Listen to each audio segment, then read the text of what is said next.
The wind howled through the mountain pines that night, carrying the bite of early winter. A thin layer of frost clung to the earth, glistening under the faint silver light of a half-hidden moon. The trail was steep, rough, and silent except for the crunch of worn boots and the slow creak of a wagon wheel barely holding on.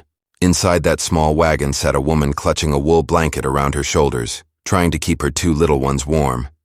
Her face was tired, her eyes hollow from days without rest, and her hands trembled not from the cold alone but from fear. Fear of what lay ahead and what she had left behind. She had lost her husband months ago, and since then, every mile had been a struggle against fate itself. The mare pulling the wagon stumbled against a patch of frozen ground. The woman whispered a prayer under her breath, urging the animal forward. Somewhere in the distance, thunder rolled softly, not from the sky but from the mountains themselves. It was the sound of a storm forming, creeping closer with every gust of wind. She knew she had to find shelter soon, or they wouldn't make it through the night. The trail curved along the edge of a narrow ridge before dipping into a dark stretch of forest. The woman's lantern flickered weakly, throwing long shadows across the trees. Each time the light dimmed, she felt her heart skip. She had heard stories about these mountains, about the men who lived far from towns, men who preferred the company of wilderness over people, men who built their homes from the bones of the earth and trusted no one. She prayed one of them might show mercy tonight. When the first snowflakes began to fall, her youngest child started to cry softly. She pressed him close and tried to hum an old hymn she used to sing back in the valley church, back when her world had been warm and full of laughter. But the sound was lost to the wind. The wagon wheel caught in a rut and broke with a sharp crack. The mare whinnied in panic, and before she could calm the animal, the harness slipped. The wagon tilted, spilling one of the small bundles of belongings onto the cold dirt. She knelt in the snow trying to gather them back, her breath trembling in the air. That's when she saw it. A faint light between the trees. It flickered like a lantern, steady and warm, somewhere not far off the trail. She hesitated for a moment, listening. The wind roared again, pushing her decision for her. Wrapping her shawl tighter, she took her children by the hands and began walking toward the light. Her boots sank into the snow and branches brushed against her shoulders. She could hear the faint rush of a creek nearby, half frozen but still alive. The air smelled of pine and wood smoke. The light grew stronger until she saw it clearly. A small cabin tucked at the foot of a rocky hill, smoke curling from its chimney. Relief flooded through her, though her mind whispered caution. Not everyone in these parts welcomed strangers, especially ones who showed up after dark. Still, desperation has a way of silencing fear. She approached slowly, her steps crunching in the snow, and raised her hand to knock. Before her knuckles touched the wood, the door opened. A tall figure stood in the doorway, framed by the warm glow of firelight. He looked like part of the mountain itself, broad shoulders, wild hair, and eyes sharp as flint. A long beard shadowed his face, and his hands, rough and scarred, held a lantern that illuminated the snow swirling around them. For a moment, neither spoke. The woman's heart raced, and the children clung to her skirt. The man's voice broke the silence, low and steady. "You're far from town," she nodded, her voice barely a whisper. "Our wagon broke. We've been traveling for days. Please, can we stay tonight?" The man didn't answer right away. He studied her, his gaze unreadable, the way mountain men often wade the world, slow, cautious, and sure. Then he looked at the shivering children and stepped aside, holding the door open wider. "Come in before you freeze." The warmth hit her like a wave as she entered. The cabin was simple but well built. Rough-hewn logs, a stone fireplace, a sturdy table, and pelts lining the floor.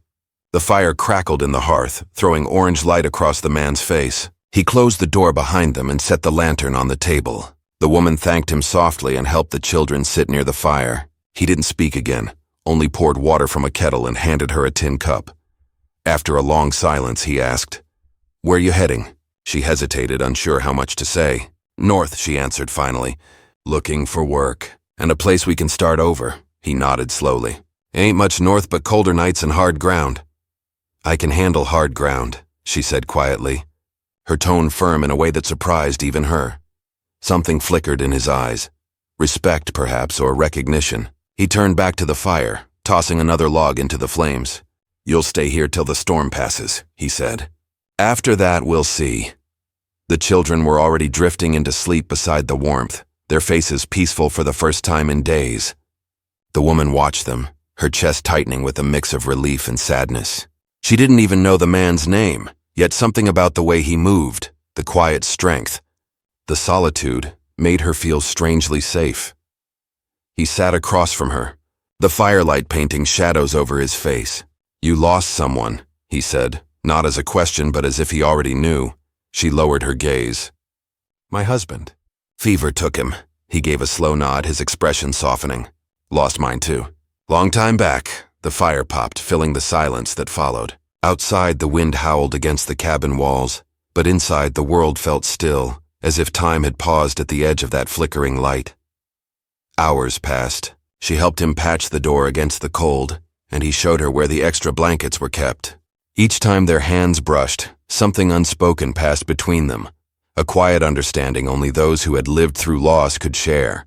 She didn't know what tomorrow would bring or where her road would lead, but for that one night she wasn't alone in the storm. He moved closer to the fire, resting his rifle against the wall. "There's danger in these mountains," he warned gently. "Wolves, sometimes worse." She met his eyes. "I've already seen worse." He gave a faint, almost reluctant smile. "Then you'll fit right in." Snow began piling against the window and the wind moaned like a lost spirit. The cabin walls creaked under the storm's weight. The man stood and went to secure the shutters, but his gaze lingered on her again. A flicker of something more than kindness in his eyes. Something he hadn't felt in a long time. The fire dimmed, shadows deepened, and the sound of the storm grew louder, closer, until it felt like the whole mountain was breathing against the door. She sat watching the flames, wondering if morning would come easy, or if this night would change everything. The man paused at the window, looking out into the darkness. "If you're staying tonight," he said softly, "stay close to the fire." Storm's just getting started, and as the cabin shuddered beneath the weight of the mountain wind, she couldn't tell if he meant the storm outside, or the one quietly stirring between them. The storm raged on through the night, hammering against the cabin walls with a force that made the timbers groan. Snow hissed across the windows and the wind moaned like a wounded beast circling outside. Inside, the fire fought to keep its glow alive, shadows dancing along the log walls. The woman sat quietly near the hearth, her children sleeping soundly wrapped in thick furs. She watched the man move about the room, his every action careful and deliberate. He added more wood to the fire, checked the rifle by the door, and then sat down in his chair, the light glinting off the scar that ran along his forearm. He didn't speak for a while. The mountain kind rarely did unless they had to, but every so often, his eyes drifted toward her, studying her as if trying to decide whether she was a passing traveler or something that might linger longer than the storm. She felt it too, that quiet awareness that something unspoken had entered both their lives tonight. When the wind softened, he finally spoke. "You came through the Western Trail?" She nodded. "The long ridge road," his brow furrowed. "No one travels that this time of year. Too many ways to die up there." "I didn't have much choice," she answered softly. "The low valley road was flooded. I thought we could make it across before the snow came." His eyes flickered to the sleeping children, then back to her. "You're lucky you made it at all." She looked into the fire, her voice barely above a whisper. "Luck's all we've had for months." He leaned back, the chair creaking beneath his weight. "Luck runs out fast in these mountains," he said, but his tone wasn't unkind. "What are you running from?" She hesitated, her hands tightening around the edge of her blanket.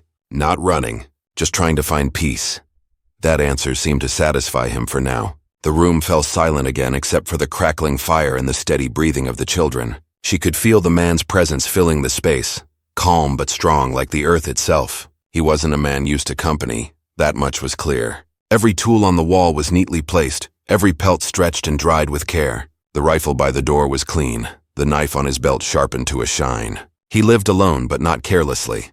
After a while she asked softly, "How long have you lived here?" 10 winters, he said. "Built the cabin myself after the war." Her eyes lifted. "You fought?" He gave a slow nod. "Back east, long time ago. Lost more than I gained." There was weight in his words, a kind of pain he didn't need to explain. She didn't press him. They both carried ghosts, and some didn't need to be named. Outside, a wolf howled, long and mournful. The children stirred and she bent to comfort them, brushing a stray curl from her daughter's cheek. The man's gaze softened for the first time. "You should rest," he said quietly. "You'll need your strength come morning." She nodded but didn't lie down. Instead, she stayed near the fire, staring into the flames until the images of her past rose like smoke before her eyes. She remembered the little farmhouse they once had in the valley, the laughter of her husband, the sound of the river behind the fields, the smell of bread baking in the hearth. It felt like a dream now, a world washed away by sickness and bad luck. When her husband's fever came, it spread fast. By the time she buried him beneath the oak tree, the land was sold to cover debts. She packed what little she could and promised her children a better life, though she had no idea where that life would begin. She had heard rumors of open land beyond the mountains, a place where a widow could start again, where the soil was rich and no one cared about names or pasts. That hope was the only thing that kept her walking. But the more she traveled, the more the world seemed to close its doors to her. Towns too small to welcome strangers, roads too rough for wagons, nights too cold for faith. Until tonight, when she found this cabin, this quiet man with eyes like the storm outside. The fire burned low, and she realized the man hadn't moved for a long while. He was still in his chair, staring into the flames, lost in thought. There was something heavy about him, a loneliness she recognized too well. When morning came, the storm had buried the world in white. The door creaked as he opened it, letting in a breath of cold air. Snow piled knee-deep outside, and the forest looked like a frozen sea. He stepped out for a moment, returning with an armful of wood and frost clinging to his beard. She was already awake, feeding the children dried bread from her pack.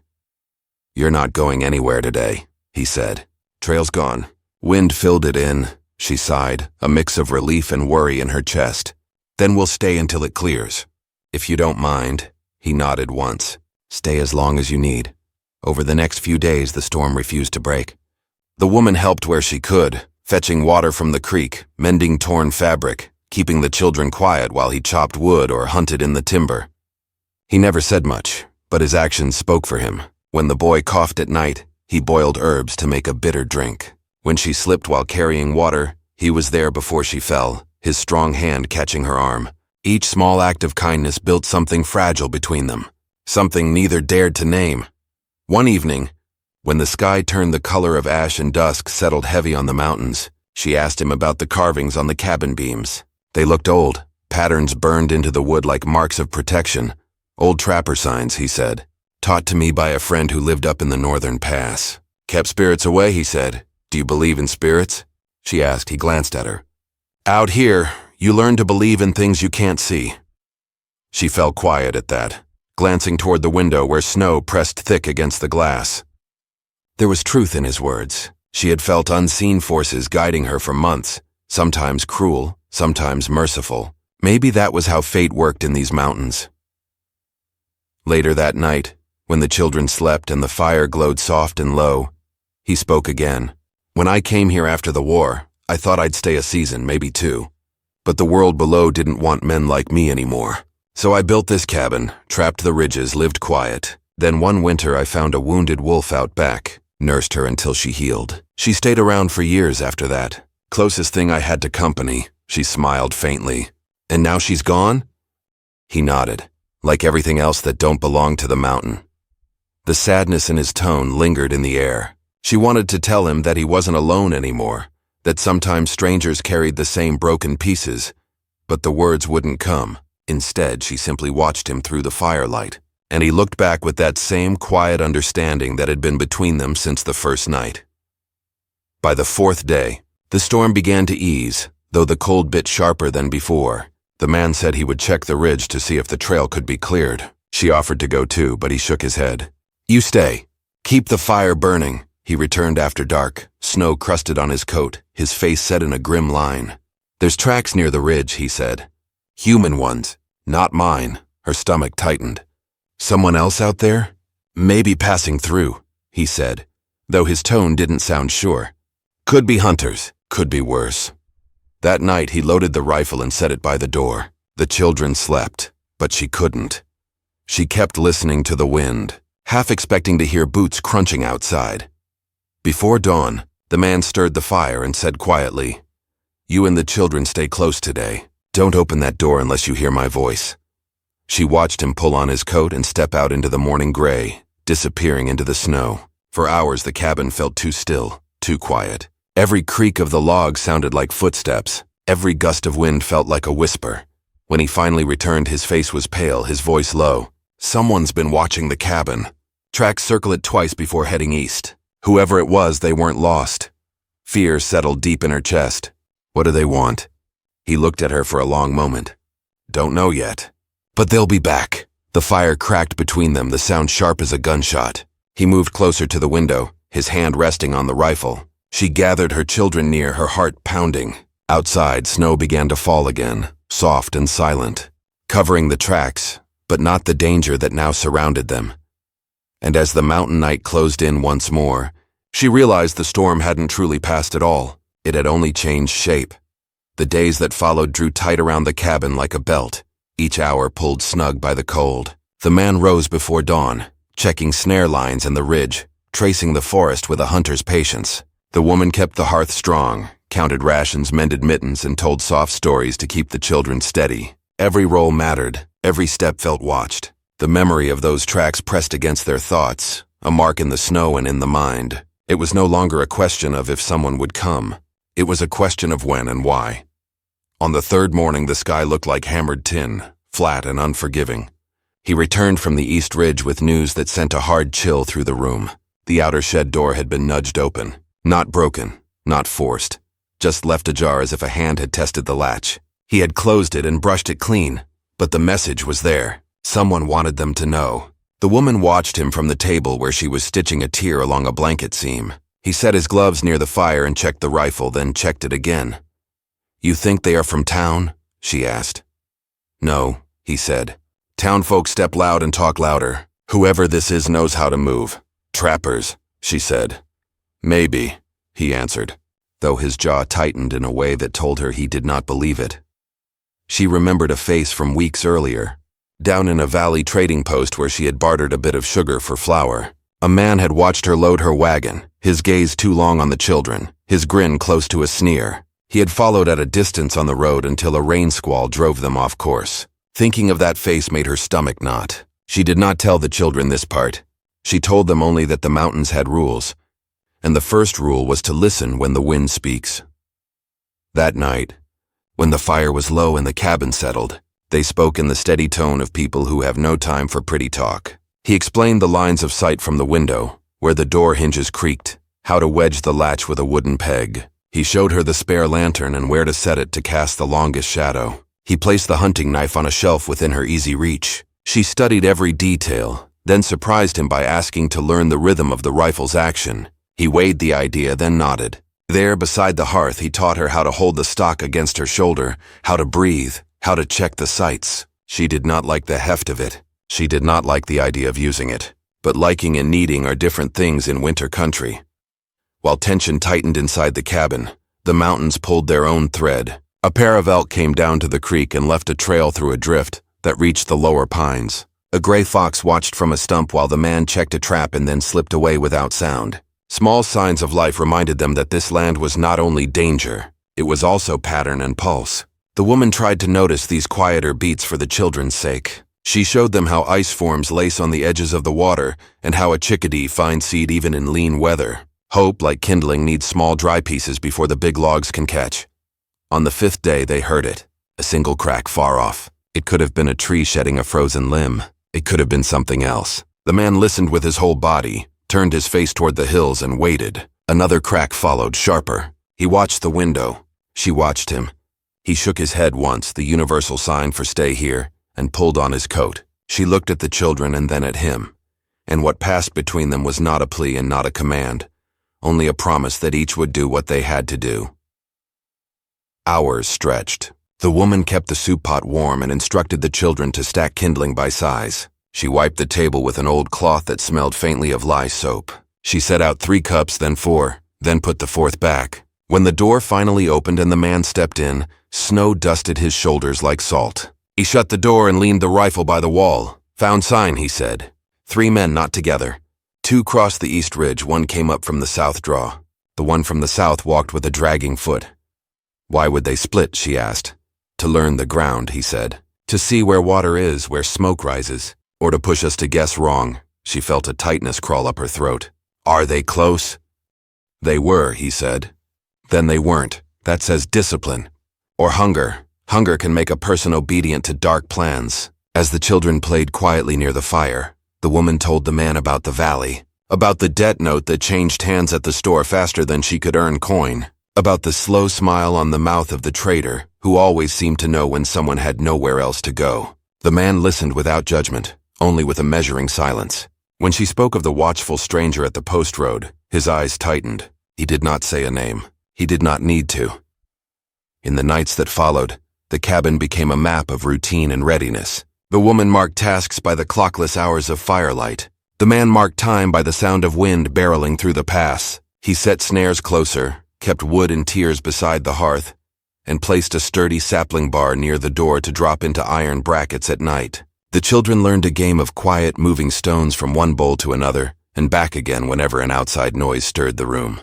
It looked like play. It was practice for stillness. A thin subplot threaded itself through the days. In the corner of the shed, beneath a coil of rope, the man kept a small cedar box. He had not touched it in years. On a morning when the sky went clear and blue after days of iron gray, he opened it. A tin star lay inside alongside a folded ribbon, and a letter browned with age. He held the star by its broken pin, and felt the weight settle in his palm. Once he had taken orders from men who spoke in polished voices.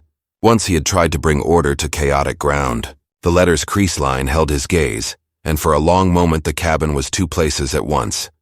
A refuge in the mountains, and a memory of a street that no longer recognized him. He closed the box and put it back. He did not tell the woman about it, not yet, but the star's cold shape stayed in his mind, making the air feel complicated. The woman carried her own quiet thread. Tucked into her pack was a house deed with no value now. The paper was wrinkled at the edges, her husband's name written in ink that had bled slightly in the rain. She had kept it not because it could claim land, but because it proved that once a piece of earth had had their names on it. On a night when the children slept soundly and the wind paused, she took out the paper and smoothed it with careful hands. The man saw her from across the hearth but said nothing. Respect, like warmth, was something he gave without announcing. As the snow eased for a day, the man decided to scout the southern draw. He took a coil of rope and a small bag with jerky flint and spare cartridges. He showed the woman a notch he had cut into the door frame long ago. If trouble came and he was not yet back, she was to place the wooden peg in the notch and lay the sapling bar across. It would hold long enough for a plan. She nodded, set her jaw, and settled herself by the window where the angles gave the widest view.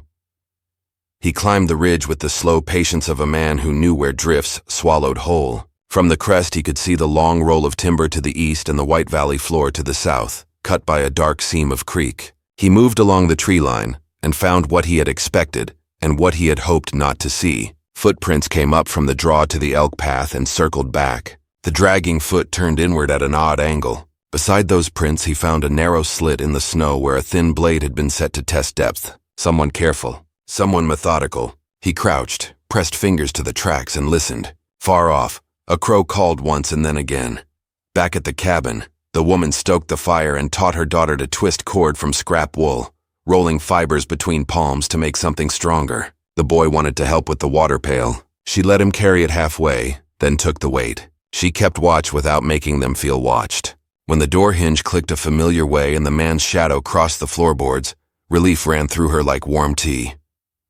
3, he said, setting down the bag. They are patient. What holds them back? She asked. Could be they wait for clearer ground, he said. Could be they wait for dark. Could be they wait to see if we run.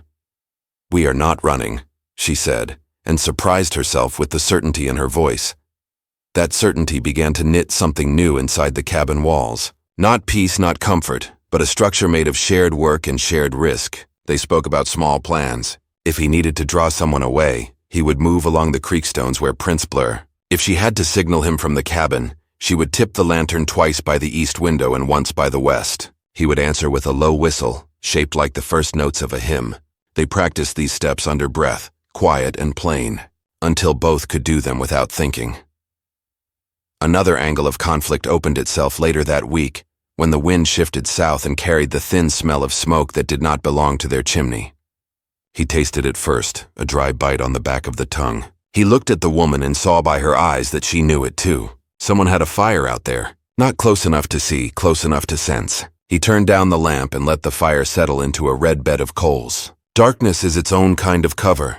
They waited through a long stretch when minutes felt like held breath. Then a soft crunch pressed against the silence from beyond the door. One step, another, a pause, He set his hand near the rifle but did not lift it. He nodded to the woman who slipped the children into the corner by the pelts, where a quilt blocked drafts and eyes. The third step came and then a sound like a palm sliding along wood. The latch did not move. The hand slid away. The man blew out the lamp. Knight laid a thick cloth over the room. He counted in his head while he listened for the retreat footfall. It came and then another retreating toward the south. He waited longer than most would. Then he moved to the door and set the bar in the iron brackets. The woman held still until his eyes met hers. Her breath slowed. The children's deep sleep saved them from fear's loud questions. Before first light, he eased the bar aside and opened the door to a crack. The yard showed a single line of prints that came from the south and returned the same way. He stepped out and followed to the edge of the brush. The print stopped, and a second set began alongside them at a slightly different angle, as if a companion had been waiting off to the side. He returned to the cabin with a look she had not seen on him before. Anger, cold and exact. They toy with the door to read how we react, he said. And there are two together now, not one. What do they want? She asked.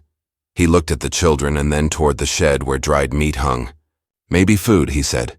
Maybe the rifle. Maybe to see who lives here and whether they can be pushed off their ground. A thin truce settled with the midday hush. They ate stew without speaking much. After the bowls were washed, he took out a length of rawhide and made a loop snare by the shed entrance, set not to harm but to warn. He rubbed ash on the latch to see if a hand brushed it later. He showed the woman how the ash would tell a story in the morning. She nodded, learned the smudge's tale at a glance. In the late afternoon, the woman stood at the window and saw a movement near the creek stones. A shape bent low and then vanished. She called the man in a voice steady but tight. He joined her, followed her pointing hand, and studied the line of the bank. He saw it too, a ripple in stillness. He did not raise the rifle. He watched. The shape did not show again. Night took the cabin into its quiet bowl. The man sat with his back to the wall, the rifle across his knees, the cedar box heavy in his thoughts. The woman sat by the hearth with the deed folded inside her dress. The children tucked beneath quilts that smelled of smoke and pine. Outside, a branch cracked in the cold. Farther off, a low voice murmured and then hushed, not words they could make out, just a cadence that proved a mouth had formed them. The mountain waited as if holding a breath. The river hissed under its frozen skin. The wind moved through the high pines with the slow hand of a patient thief. Inside, the four of them felt the same truth without saying it. The storm was not on the ridge anymore. It had taken a human shape and learned their door, and nothing about the night promised it would pass them by. The days tightened their grip again, pressing life inside the cabin into a rhythm of waiting and worry. The man's eyes stayed sharp, tracing the lines of snow outside for signs of return. The woman moved through her chores in silence, her senses tuned to every creak, every flutter of wind that touched the door. Even the children, sensing the air had changed, whispered their games and watched the windows instead of laughing. The mountain world seemed to hold its breath with them. That night, when the moon hung pale and hollow behind drifting clouds, the man stood by the window staring into the dark. He could feel it, the presence of someone out there, near enough to smell the smoke from their chimney. The fire inside the cabin burned low, only a soft red glow casting shadows that stretched long across the floor. The woman joined him, her voice no louder than the wind. "They're still there, aren't they?" she asked. He nodded once, not looking away from the trees. "They're testing us, seeing how long we'll hold." She shivered, pulling the shawl closer around her shoulders. "What do they want?" His jaw tightened. Could be they think this cabin holds something worth taking. Could be they're just mean enough to take what's not theirs. Outside, a faint sound broke the silence, a crunch of snow underfoot. Then another. The woman froze. The man's hand moved to the rifle resting against the wall. He didn't lift it yet, just waited. The footsteps stopped, and for a moment the only sound was the wind. Then a faint knock echoed against the door. It wasn't the kind of knock that asked permission. It was the kind that tested boundaries. The children stirred from sleep, and the woman hurried to quiet them. The man motioned for her to stay back. He moved toward the door, his steps silent. Another knock came, harder this time. "Who's there?" he called out, voice steady, no answer. Just the faint hiss of snow falling from a nearby branch. He glanced at the woman, then slowly lifted the wooden bar and eased the latch enough to open the door a crack. Cold air rushed in, but no figure stood there. Only the open night and a trail of footprints that stopped right at the doorstep. He closed it again and dropped the bar into place.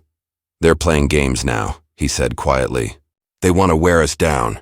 The woman's hands trembled, though her voice stayed calm. Then we don't let them. The next morning, when the sun rose weak through the gray sky, he went out to follow the prince. The woman waited by the door, holding her breath as his figure disappeared into the trees. He found the tracks winding through the woods, circling back toward the creek. He crouched low and saw where one man had knelt in the snow, watching the cabin from a distance. The prince led farther south to a hollow where ashes marked a small campfire. There were bones of a rabbit, freshly eaten, and a bit of torn cloth caught on a bush. Someone was close, hungry, and desperate. He returned by midday, his face drawn tight. "They're no drifters," he said. "They're tracking us, waiting for a weak moment." The woman nodded. "Then we make sure we don't have one." That night, they took turns staying awake. He sat near the door, rifle across his lap, while she dozed in the chair with her children close. The fire threw soft light on his face, showing the lines carved by years of solitude. As he watched the door, his thoughts drifted to his past.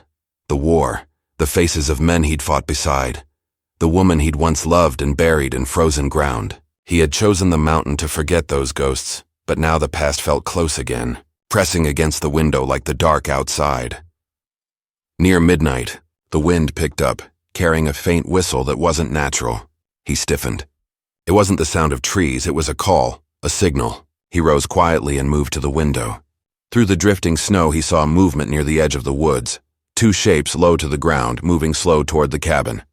His breath froze in his chest. He turned to the woman and whispered, "Get the children behind the table. Don't move unless I say." She obeyed without question, her eyes wide but steady. He lifted the rifle, keeping low, and watched through the narrow gap between the logs. The shapes came closer, crouched and cautious. One carried something long and thin, a weapon, maybe a musket or a makeshift spear. The other stayed behind, glancing side to side as if guarding the flank. Then, a third shape appeared farther off, standing tall against the white. That one didn't move like the others. It stood still, watching. The man's pulse thudded in his ears. He waited, finger on the trigger, until the two near the cabin dropped low and began crawling toward the window. A faint scrape of metal sounded as one of them tested the latch outside. He took a breath, aimed, and fired. The shot cracked through the still night, echoing across the valley. One shadow dropped and the other bolted into the trees. The woman gasped, clutching her children close. Smoke curled from the rifle's barrel, and for a long moment the air was filled only with silence. Then from deep in the woods a voice shouted something rough and angry, words lost in the wind. He reloaded quickly, eyes fixed on the trees. "They'll come again," he said. "Next time they won't knock." The next day the mountain went quiet, as if holding its breath after the shot. No tracks appeared near the cabin, no movement in the trees. The woman tried to keep the children calm, telling them stories by the fire, but every sound made her glance toward the door. The man spent the day repairing the shutters and reinforcing the wall near the back window. Each nail he drove into the wood sounded like a heartbeat in the cold air. By evening the wind picked up again, whispering through the pines like a warning. He stood by the creek as twilight fell, scanning the ridge. He saw it then, a wisp of smoke curling from behind a boulder half a mile away. They had built another fire, this time closer. He knew what it meant. They weren't afraid. They were planning. When he came back, his face told her everything before he spoke. "They're waiting for night," he said. "How many?" she asked. 3, maybe 4 now. She swallowed hard. "Then they'll come for sure," he nodded. "And we'll be ready." They set the cabin in order. He poured water into buckets and placed them near the fire in case sparks caught. She gathered what little food they had left and tucked the children into the corner behind the table again. The man checked his rifle, his knife, and the traps he'd set near the door. The air inside the cabin felt tight, as if even the walls were holding their breath. Darkness fell thick and heavy. Snow drifted against the door, muffling sound, and the only light came from the dim glow of the fire. Hours passed, slow and tense. Then, just after midnight, came the first sound, the crunch of snow under boots, this time closer than before. He moved to the window and saw figures moving through the trees, faint outlines against the pale snow. One carried a torch. They were coming straight for the cabin. He turned to the woman. "When I say go, you take the children to the back and stay low." "No noise," she nodded, her hands trembling as she clutched her daughter's shoulder. The first torch hit the ground outside, scattering sparks across the snow. The man opened the shutter slightly, took aim, and fired again. The torch fell, the light rolling and dying in the snow. A shout rose in answer, followed by the sound of boots pounding toward the cabin. The door shook as something slammed against it. Once, twice. The woman held the children tight, whispering prayers under her breath. The man braced his shoulder against the door, pushing back with all his weight. "Bars holding," he grunted. For now, another hit came, splintering part of the wood. He shouted for her to grab the bucket. The fire crackled wildly, and a small flame licked up the wall near the window where a torch had been thrown. She doused it with shaking hands. Smoke filled the room, sharp and bitter. Outside, voices rose, angry and slurred, mixed with the sound of laughter that chilled her blood. They were toying again, circling the cabin, testing every weakness. The man fired another shot through the window, heard a cry, then silence. Minutes dragged like hours. Then came a new sound, a crack from the roof. He looked up just in time to see a shadow climbing the side of the cabin, boots scraping against the logs. He grabbed his knife and moved fast, pushing open the back door to catch the attacker from behind. The woman watched in fear, torn between following him and protecting the children. The night outside swallowed his figure, leaving only the sound of struggle, a sharp cry, and then silence. Snow fell thicker now, covering the ground in pale sheets. The woman waited, heart hammering. The door creaked again and he stepped inside, blood on his sleeve but alive. "One down," he said, breath ragged. But there's still more. The wind howled through the cracks and the fire sputtered low. The cabin smelled of smoke, sweat, and fear. The woman met his eyes, seeing something fierce and unyielding there. "They won't stop," she said quietly. He nodded. "Then, neither will we." Outside, the darkness shifted again, and new footsteps crunched in the snow. More of them. The sound came from every side now, closing in. The mountain felt alive with danger, and the night no longer seemed to belong to them. The woman clutched the children close, whispering, "Stay quiet, my loves." The man loaded his rifle again, his hands steady even as his breath fogged the cold air. The door shuddered once more under another blow, and a shadow moved past the window. The storm was no longer just in the air. It was in the ground beneath them, in the hearts of those who refused to be broken.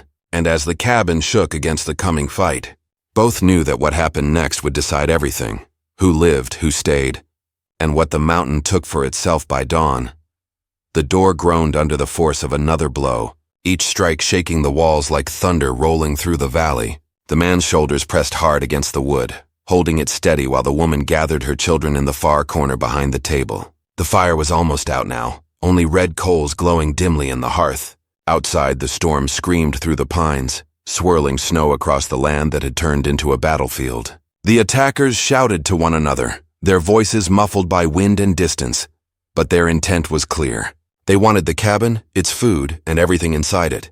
The man steadied his breathing, knowing they couldn't hold forever. His rifle had only one shot left and his knife was slick with melted snow and blood. He looked toward the woman, meeting her eyes across the room. She didn't speak, but her gaze told him everything. She wasn't afraid anymore. Not of the storm, not of the dark, and not of the men outside. She was ready to fight for her children, and for this fragile bit of peace they had found in the mountains. The next strike splintered part of the doorframe. He stepped back and waited, muscles coiled. When the wood gave way, a shadow lunged through the opening and the man swung with all his strength. The two collided, crashing into the table. The children screamed, and the woman rushed to pull them away as another man tried to crawl through the gap. The man fought with raw will, his strength born of years surviving the wild. He knocked the intruder back and slammed the door again, driving the bar into place. Outside, the others hesitated, shouting to one another in panic. One of their own was hurt. The man used those few seconds to reload his last cartridge and stand by the shattered door. The woman moved quickly, feeding what little wood remained into the fire until the cabin filled with warm light once more. It wasn't much, but it gave them something to see by, something that reminded them they were still alive. Then, through the howling wind, another sound came. Hooves. Distant, but real. The woman's eyes widened. She thought at first she imagined it, but the man heard it too. The rhythmic thunder of horses cutting through the snow grew louder with every second. He looked toward the window and saw figures on horseback riding fast along the ridge, their lanterns glowing like small suns in the storm. The men outside turned toward the sound, startled. One shouted, another ran for cover, and then gunfire cracked through the night. But not from the cabin. The newcomers fired warning shots into the air, scattering the attackers. The man pushed the door open in time to see the strangers ride down the slope, rifles raised. The bandits broke apart and vanished into the trees, leaving only a trail of panic behind. When the gunfire stopped, silence returned, a silence so deep it felt holy. The woman clutched her children, whispering thanks under her breath. The man stepped outside into the cold, chest-heaving, eyes sweeping the tree line. The riders slowed their horses near the cabin, the leader dismounting first. He was a broad man in a worn hat and an old army coat, his face half hidden behind a scarf. "You all right in there?" he called out. The man nodded, still holding his rifle. "We are now." The rider glanced around, spotting the tracks that disappeared into the forest.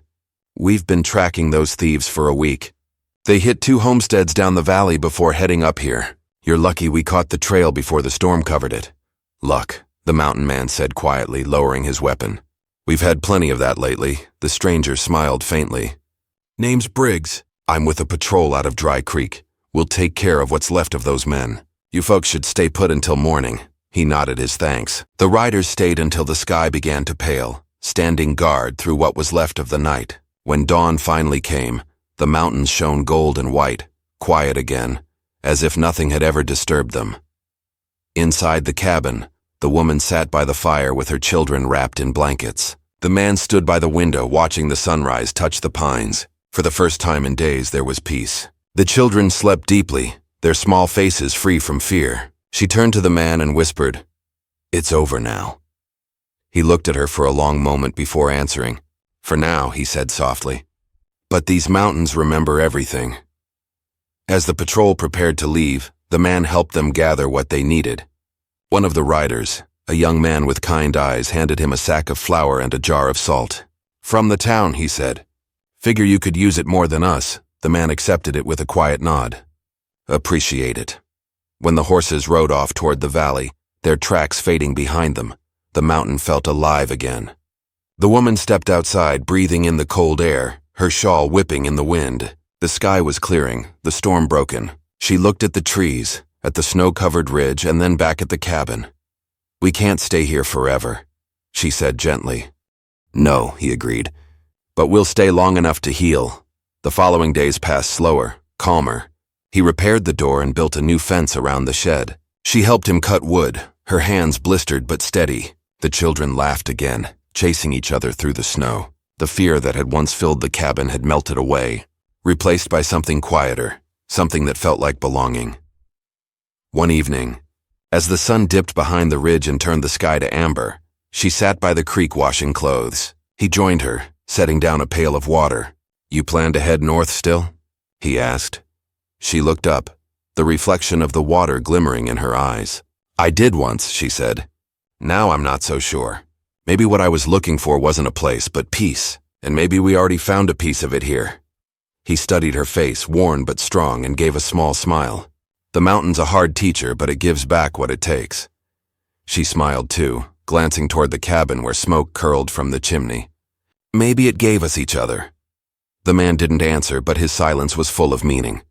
The days that followed carried a warmth that didn't come from the fire. When spring began to creep down the slopes, the snow softened, and the forest came alive again. The creek thawed, birds returned, and the air smelled of pine and rain.